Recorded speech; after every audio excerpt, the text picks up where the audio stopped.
오늘 우리에게 주시는 하나님 말씀 고린도전서 9장 19절부터 27절까지 말씀입니다.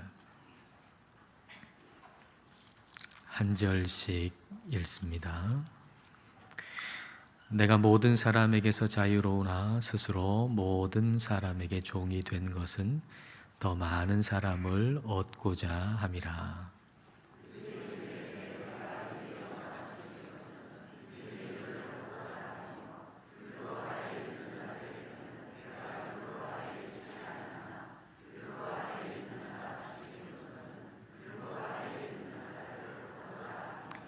율법 없는 자에게는 내가 하나님께는 율법 없는 자가 아니요 도리어 그리스도의 율법 아래에 있는 자이나 율법 없는 자와 같이 된 것은 율법 없는 자들을 얻고자 함이라.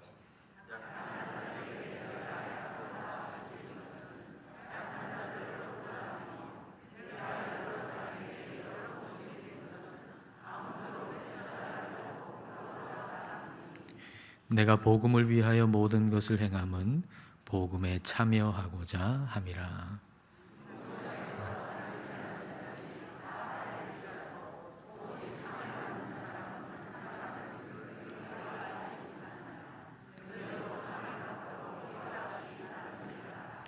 이기기를 다투는 자마다 모든 일에 절제하나니 그들은 썩을 승리자의 관을 얻고자 하되 우리는 썩지 아니할 것을 얻고자 하노라.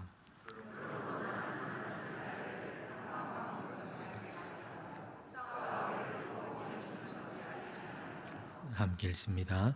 내가 내 몸을 쳐 복종하게 함은 내가 남에게 전파한 후에 자신이 도리어 버림을 당할까 두려워함이로다. 아멘. 친구 사이라도 여행하다 보면 다투는 경우가 있습니다. 귀한 시간과 돈을 들여서 멀리까지 여행을 왔는데 원하는 것이 서로 다른 것이죠. 한 사람은 자연의 아름다움을 감상하고 또 예술품 미술관에 가기도 하고 그렇게 좀 여유로운 사색하는 그런 시간을 가지기를 원하는데 또 한 사람은 놀이동산에 가고 쇼핑몰에 가고 여하튼 활동하고 움직이고 바쁘게 신나게 그렇게 지내기를 원하는 것입니다. 시간은 한정돼 있고 원하는 것은 다르고 갈등이 일어날 수밖에 없겠죠. 그러니까 그 여행이 즐거울 수가 없는 것입니다. 그러나 원하는 것이 같다면 그 여행이 즐거운 여행이 될 것입니다. 신앙생활이라고 하는 것은 하나님과 함께하는 여행과 같습니다. 이 여행의 즐거움은 하나님이 원하시는 것을 내가 원하게 될 때 찾아옵니다. 신앙생활의 즐거움, 영적 여정의 즐거움이라고 하는 것은 하나님이 원하시는 것을, 하나님이 원하시는 그 일을 내가 참여하게 될 때 일어나게 되는 즐거움인 것이죠. 그러므로 내가 원하는 것을 하나님의 힘을 빌어서 성취하고자 하는 것은 기독교 신앙과는 거리가 매우 먼 것입니다. 영적 여정의 바른 방향은 하나님이 원하시는 것을 내가 원하게 되는 방향입니다. 그렇게 되려고 오늘 저와 여러분이 여기에 있는 것이죠. 자, 그러면 하나님께서 원하시는 것은 무엇입니까? 디모데전서 2장 4절이 우리에게 분명히 말씀하시죠. 같이 읽겠습니다. 하나님은 모든 사람이 구원을 받으며 진리를 아는 데에 이르기를 원하시느니라. 하나님이 원하시는 것은 모든 사람이 구원을 받고 진리를 아는 데 이르기를 원하는 것이라고 말씀하셨고요. 그리고 바울은 하나님이 원하시는 것을 원하고 있었습니다. 자, 오늘 본문 19절 말씀입니다. 내가 모든 사람에게서 자유로우나 스스로 모든 사람에게 종이 된 것은 더 많은 사람을 얻고자 함이라. 얻는다라고 번역된 헬라어 케르다이노라고 하는 헬라어는 고대의 상업 용어였습니다. 교환한다는 의미예요. 내가 가지고 있는 걸 다른 사람의 것과 교환하는 거죠. 내가 가지고 있는 것을 다른 사람이 가지고 있는 더 좋은 것으로 교환해서 내가 더 좋은 것을 얻는다라는 의미입니다. 그러니까 더 많은 사람을 얻고자 합니다라고 하는 것은 예수님 믿지 않는 더 많은 사람이 예수님을 믿어 구원 얻게 되고 진리를 얻게 되는 것, 진리를 알게 하고자 합니다라고 하는 의미가 되는 것이죠. 바울이 원하는 것은, 바울이 바라는 것은 자신의 생애 가운데 될 수 있는 한 많은 사람들이 예수님을 알게 되고 믿게 되고 구원 얻게 되고 진리를 알게 되고, 그래서 하나님이 원하시는 것을 그들도 원하게 되는 그 수준까지 가게 되는 것, 이걸 바울은 원하고 있었던 거죠. 이를 위해서 바울이 한 일이 무엇입니까? 모든 사람에게 자유롭지만 스스로 모든 사람의 종이 된 것입니다. 이걸 20절 이하에서 좀 풀어서 이야기하고 있는데요. 자, 20절을 보겠습니다. 유대인들에게 내가 유대인과 같이 된 것은 유대인들을 얻고자 하며 율법 아래에 있는 자들에게는 내가 율법 아래에 있지 아니하나 율법 아래에 있는 자 같이 된 것은 율법 아래에 있는 자들을 얻고자 하며. 바울이 유대인들에게는 유대인같이 된다라고 하는 얘기는 굉장히 이상한 얘기입니다. 왜 이상한 얘기죠? 유대인들에게 유대인과 같이 된다라는 얘기가 왜 이상한 얘기죠? 바울이 유대인이니까요. 우리가 한국 사람인데 한국 사람에게는 한국 사람같이 된다라고 얘기하면 참 이상한 사람 아닙니까? 내가 한국 사람인데 뭐 한국 사람같이 돼. 이상한 얘기잖아요. 근데 바울은 유대인인데 유대인들에게 유대인같이 된다라고 하는 얘기는 유대인으로서 그 환경 속에 자라면서 형성되어진 모든 원칙, 거기서부터 내가 예수님을 믿게 됨으로 인해서 그 모든 원칙, 유대인으로 자라면서 경험으로부터 생긴 모든 원칙에서 자유하게 되었다라는 걸 의미하는 것입니다. 우리는 많은 경우에 우리의 경험으로부터 어떤 원칙이 생기잖아요. 어떤 사람을 대하는 원칙이라는 게 우리의 경험으로부터 생깁니다. 우리는 한국 땅에 태어나서 한국 사람이잖아요. 그러니까 한국 사람으로서의 경험을 가지고서 어떤 원칙을 세워서 일본 사람도 대하고 중국 사람도 대하고 그리고 유럽 사람도 대하는 거죠. 그와 같이 바울이 유대 사람으로서, 그러니까 유대인들, 유대 땅에 태어나서 유대인으로서 살아가면서 그 경험으로부터 어떤 원칙, 사람은 이래야 돼 라고 하는 원칙을 세운단 말이에요.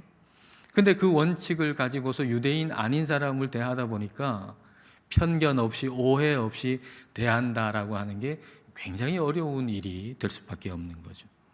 근데 바울은 이와 같은 자신의 경험으로부터 나온 원칙에서 자유하게 됐다. 왜냐하면 예수님의 복음만이 그에게 원칙이 되었기 때문이다 라는 것입니다. 근데 복음이 뭡니까? 복음이라고 하는 거, 누구든지 주의 이름을 부르는 자는 구원을 받는다는 것이 복음이요, 누구든지 그리스도 안에 있으면 새로운 피조물이 된다, 누구든지 그리스도 안에 있으면 새 사람 된다라고 하는 것이 이게 복음입니다. 그러니까 복음이 원칙이 되는 거죠. 내 경험이 원칙이 돼가지고 이 사람은 이래서 안 돼, 저 사람은 저래서 안 돼. 내가 자라온 환경이나 여러 가지 경험을 통해서 어떤 원칙을 탁 세운 다음에 야, 이 사람은 이래서 안 되고 저 사람은 저래서 안 되고, 이게 아니라 복음이 유일한 원칙이 돼서 누구든지니까요. 누구든지 그리스도 안에 있으면 새 사람이 된다라고 하는 이 원칙 가지고 살아가는 것이죠. 바울이 이 복음만이 원칙이 되어서 사람을 대하니까 누구를 대하든 유연성을 가지고서 대할 수가 있었던 것입니다. 복음 아래에 있는 사람에게는 복음 아래에 있는 사람으로 대하고, 또 복음 없는 자에게는 복음 없는 자로서, 약한 자에게는 약한 자같이 대할 수 있는 유연성이 생길 수 있었던 거죠. 복음만을 원칙으로 삼았기 때문입니다. 교회는 예수 그리스도의 복음만을 원칙으로 삼는 공동체입니다. 교회는 예수님의 복음만을 원칙으로 삼는 공동체가 바로 교회입니다. 우리의 경험으로부터 사람을 대하는 어떤 원칙을 가지고 와서는 안 됩니다. 그럼 교회가 될 수가 없습니다. 여러분, 정치적인 성향도 경험으로부터 나온 것이죠. 어떤 지역에서 특별한 정치적 성향이 강한 것은 그 지역에 살면서 생기는 어떤 경험으로부터 나오는 것이지요. 교회가 경상도에 있든지 전라도에 있든지 정치적 성향이 원칙이 되어 있다면 그것은 더 이상 교회가 아닙니다. 정치 집단인 것이죠. 우리는 우리 자신의 경험으로부터 나온 원칙을 가지고 있어서는 안 됩니다. 그리스도의 복음만이 원칙입니다. 누구든지 그리스도 안에 있으면 새 사람 된다. 누구든지 말입니다. 어떤 사람이든지 누구든지 그리스도 안에 있으면 새 사람 된다라고 하는 그것이 우리에게는 원칙입니다. 이 복음만이 원칙이 되면 모든 차이를 우리는 극복할 수 있습니다. 그리고 이 복음만을 원칙으로 삼은 교회는 그것만으로도 전도의 능력을 가지게 됩니다. 초기 교회에 어떻게 전도를 그렇게 잘했는가라고 하는 걸 그 이유를 적어놓은 글을 봤는데요. 초기 교회에 엄청난 성장이 있었어요. 많은 사람을 전도했어요. 근데 그 초기 교회에서 어떻게 그렇게 많은 사람을 전도할 수 있었는가라고 하는 그 이유를 이렇게 얘기를 해요.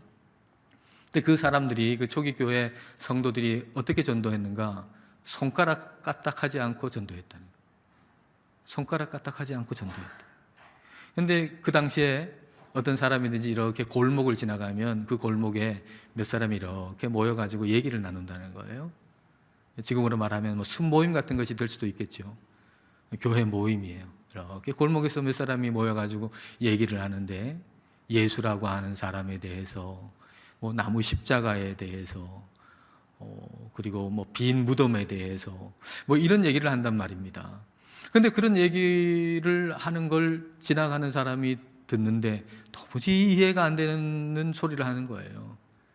근데 이상하게 그 이야기의 내용은 전혀 이해도 안 되고 뭐 납득이 안 되는 얘기인데 이상하게 끌림이 있다는 거죠. 그 사람들이 서로 이야기하는 방식, 그 사람들이 서로 쳐다보는 방식, 그 사람들이 서로 함께 울고 웃는 방식, 서로 토닥이는 방식, 그게 이상하게 사람의 마음을 끄는 거예요. 이게 사랑의 향기라고 할 수 있겠죠. 그래서 그 구경꾼이 지나가다가 마치 벌꿀이 그 꽃의 향기를 향해서 다시 돌아오듯이 다시 돌아온다는 거예요. 그래서 그 사람들이 하는 얘기를 들어보면 또 이해가 안 돼요. 그래서 다시 멀리 갔다가 그 사람들의 그 사랑의 방식을 또 생각이 나고 향기가 또 생각이 나서 다시 또 돌아온다는 거예요. 그리고 그 이야기를 듣는다는 거죠. 그 이야기가 당장 이해가 되고 납득이 되어서 듣는 게 아니라 이상한 그 공동체의 향기 때문에 하나라도 그들이 하는 얘기를 더 듣고 싶어서 멀리 갔다가는 다시 돌아오고 멀리 갔다가는 다시 돌아온다는 것이죠. 그렇게 해서 많은 사람들을 전도했다라고 하는 얘기입니다. 이와 같은 공동체가 어떻게 가능하겠어요? 예수 그리스도의 복음만이 원칙이 될 때 가능한 거죠. 각자의 경험이 다른데 그 경험을 원칙으로 삼으면 그런 공동체가 가능하겠습니까? 정치적인 성향을 원칙으로 삼으면 그런 공동체가 가능하겠습니까? 예수님의 복음만을 원칙으로 삼았기 때문에 그 공동체가 가능한 거예요. 지역, 지위, 학벌, 정치 등등 우리 자신의 경험으로부터 나온 것을 원칙으로 삼아서는 안 됩니다. 오직 그리스도의 복음만을 사람을 대하는 원칙으로 삼을 때 바울이 가졌던 그 유연성을 우리가 가질 수 있고, 그리고 사랑의 향기가 이 공동체 안에 나게 될 것입니다. 애광교회가 그렇게 사랑의 향기 나는 교회 되기를 축복합니다. 바울은 예수 그리스도의 복음만을 원칙으로 삼고 더 많은 사람이 구원 얻기를 원했습니다. 모든 사람이 구원 얻는 것, 그게 목적이지요. 예수님께서도 모든 민족으로 제자 삼으라 라고 말씀하셨잖아요. 근데 예수님께서 그걸 이루기 위해서 쓰신 전략이 뭔가요? 소수에 집중하는 거죠. 예수님도 물론 대중 집회하셨습니다. 그러나 주로 많은 시간 12명에게 집중하셨죠. 그러니까 우리의 목적도 모든 사람이 구원을 얻는 거예요. 그런데 이것을 이루기 위한 우리의 전략은 몇몇 사람, 소수에 집중하는 것입니다. 자, 22절을 보십시오.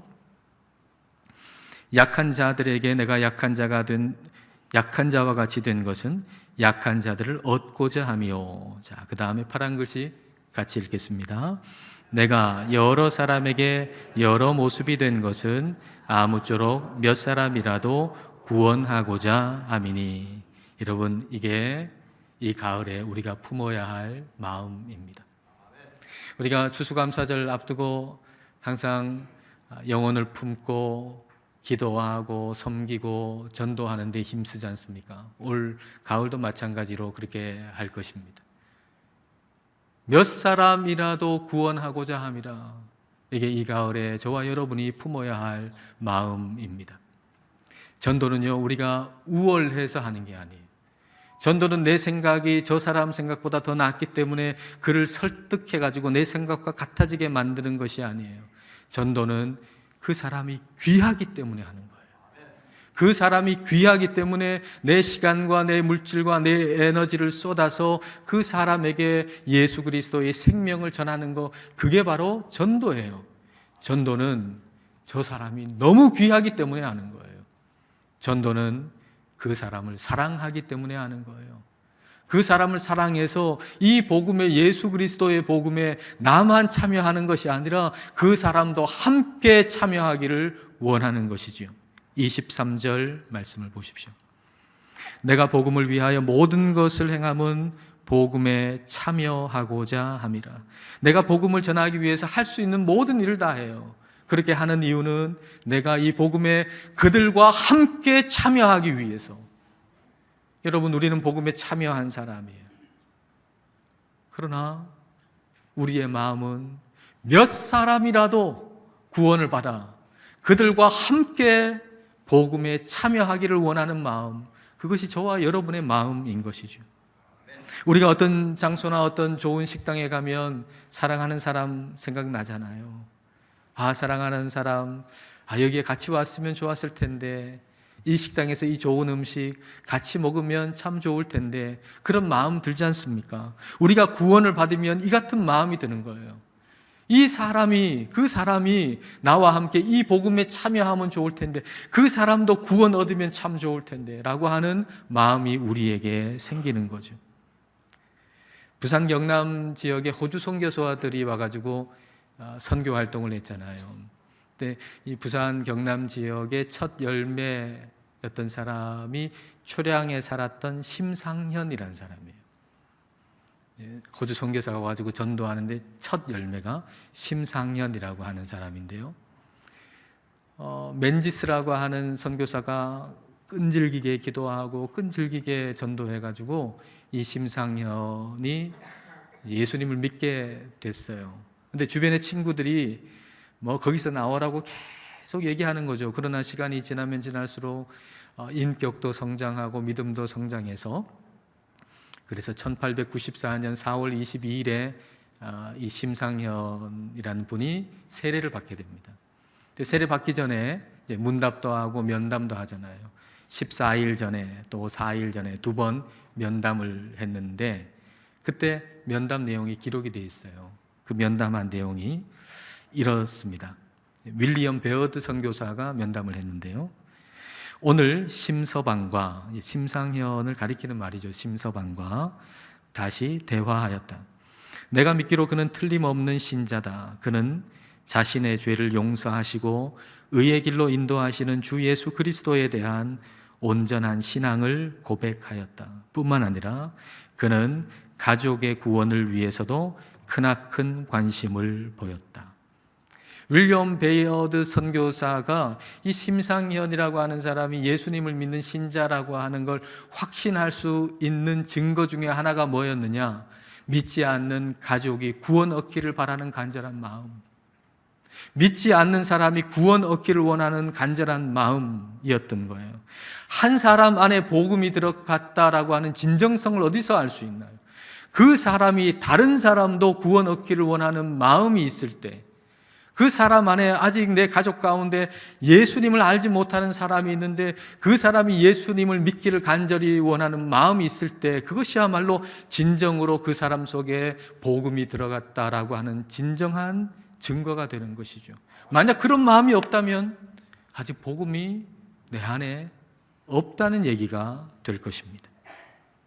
오늘 성령님께서 저와 여러분에게 바로 이 갈망, 몇 사람이라도 구원 얻기를 원하는 그 갈망을 저와 여러분에게 부어주시기를 원합니다. 성령님께서 바울에게 이 복음에 관한, 이 복음을 향한 갈망을 부어주셨어요. 복음을 위해서 모든 걸 절제할 만큼 복음에 대한 갈망이 컸던 것이죠. 24절, 25절입니다.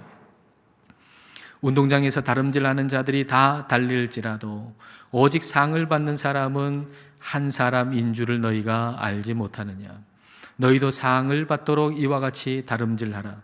이기기를 다투는 자마다 모든 일에 절제하나니 그들은 썩을 승리자의 관을 얻고자 하되 우리는 썩지 아니할 것을 얻고자 하노라. 고린도 근처에서 열리는 이스티미아 제전, 늘 두고 하는 얘기입니다. 오늘날로 얘기하자면은 올림픽이나 아시안 게임 같은 것이죠. 이제 얼마 지나지 않으면 이제 아시안 게임 시작하잖아요.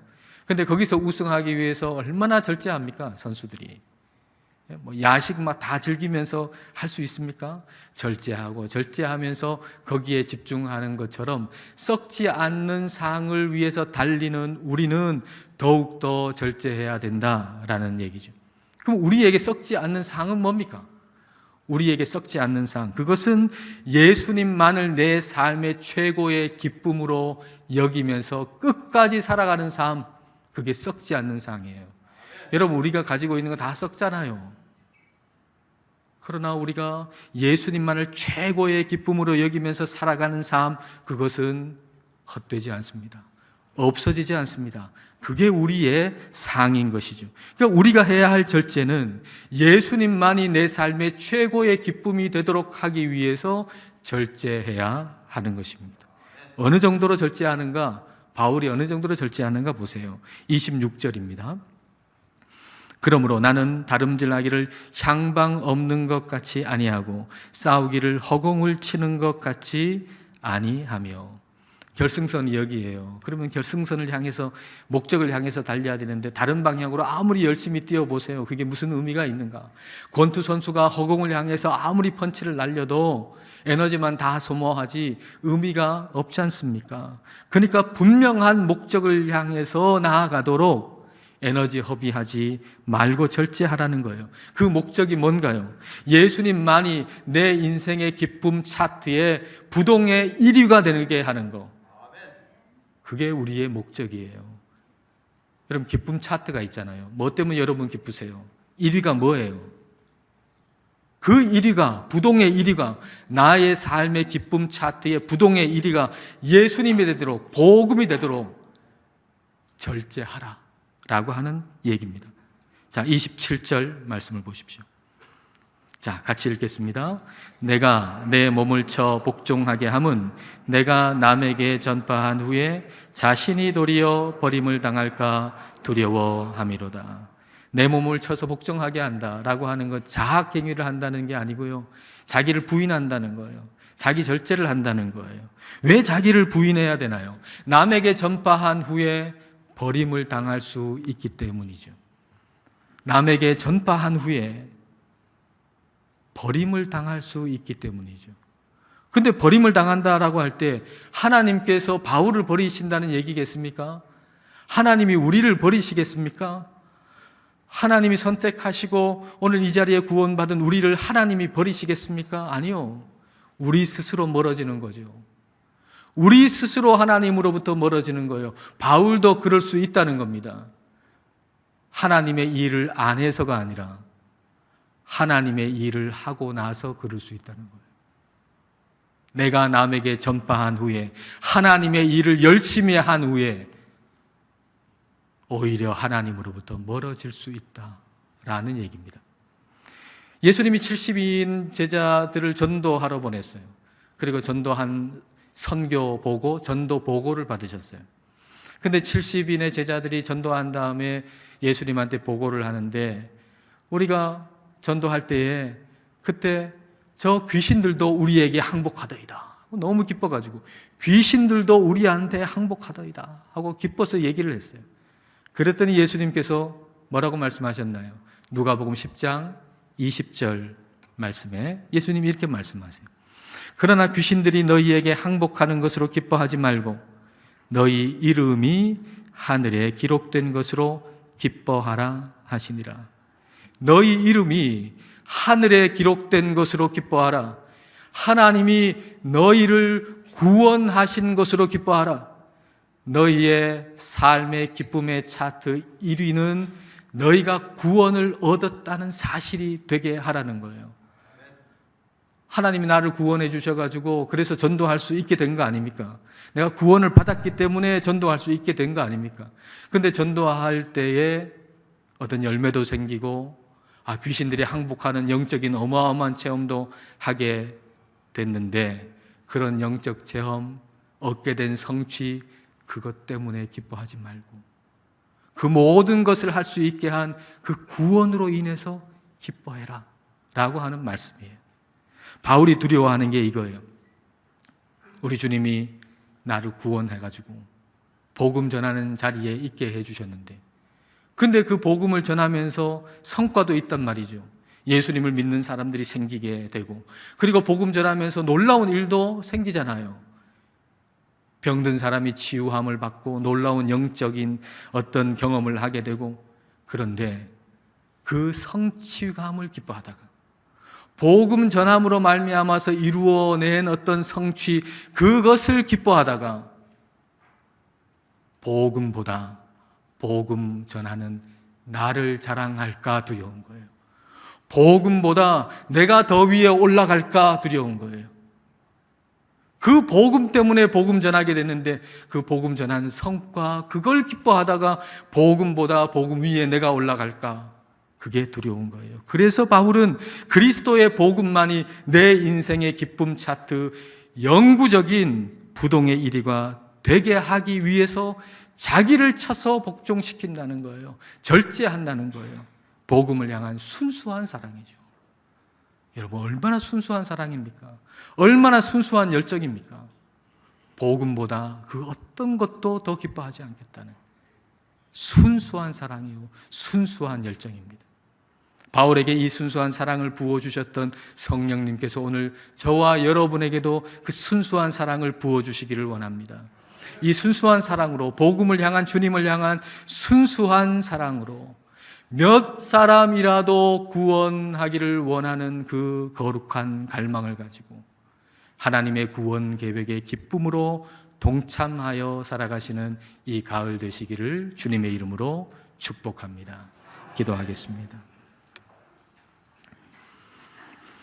이 시간 우리 기도하실 때에 그리스도의 복음을 향한 순수한 사랑, 순수한 열정을 부어주시기를 성령님께 구하십시다. 주님을 향한 순수한 사랑으로 몇 사람이라도 구원을 받기를 갈망하며 하나님의 구원 계획에 동참하는 이 가을이 되기를 기도합시다. 그리고 복음을 위하여 유연성을 가질 수 있기를 기도합시다. 내 경험으로부터 나온 원칙으로 인해서 다른 경험을 가진 자에 대해서 편견과 오해를 가짐으로 복음 전하는 일이 방해가 되지 않기를 기도합시다. 그리스도의 복음만이 사람을 대하는 원칙이 되기를 기도합시다. 누구든지 그리스도 안에 있으면 새 사람 된다는 것만이 원칙이 되어 서로의 차이를 극복하고 사랑의 향기를 세상에 전하는 교회가 되기를 이 시간 함께 기도하겠습니다.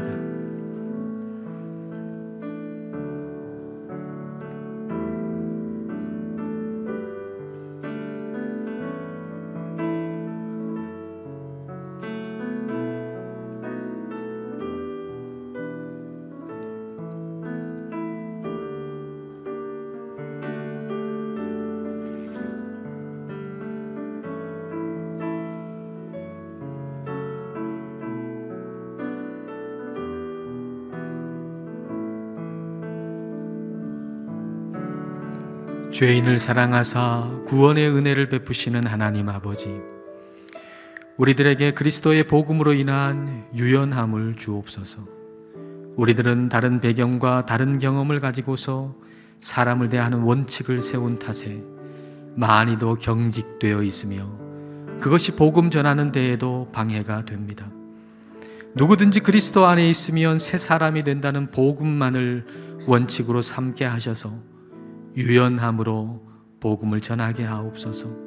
성령님, 바울에게 부어주셨던 복음을 향한 순수한 사랑과 순수한 열정을 오늘 우리들에게도 부어주옵소서. 그리하여 이 가을에 주님을 향한 순수한 사랑으로 몇 사람이라도 구원하고자 하는 거룩한 갈망을 가지고 하나님의 구원 계획에 기쁨으로 동참하게 하옵소서. 예수님 이름으로 기도드립니다. 아멘.